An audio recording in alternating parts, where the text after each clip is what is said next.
Alamin natin ang patuloy na isinasagawang rehabilitasyon ng Department of Public Works and Highways o DPWH sa EDSA at kung alin pang mga bahagi nito ang isa sa ilalim sa asfalto at road reblocking.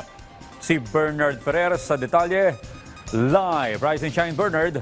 Audrey, mahigit 31% na ang natatapos ng DPWH sa nagpapatuloy na rehabilitasyon ng EDSA. Tugon ito ng Department of Public Works and Highways or DPWH sa direktiba ni Pangulong Ferdinand R. Marcos Jr.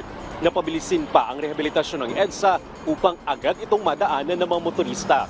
Magpapatuloy ang asphalt overlay sa bahagi ng northbound mula Ross Boulevard hanggang Taft Avenue, tramo hanggang Magallanes at Magallanes hanggang Taft Avenue.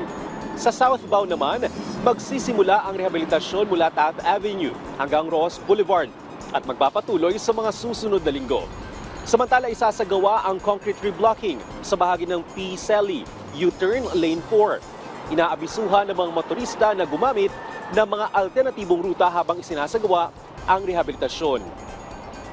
Audrey, sa bahagi ng EDSA Pasay, maayos ang nadaraanan ng mga bus ang bagong asfalto, gayon din ang katabi nitong lane. Sa lagay naman ng trapiko, mabilis ang usad ng mga sakyan sa EDSA Pasay northbound hanggang makaabot ng Macapagal Boulevard hanggang makaabot din sa isang kilalang mall sa lugar.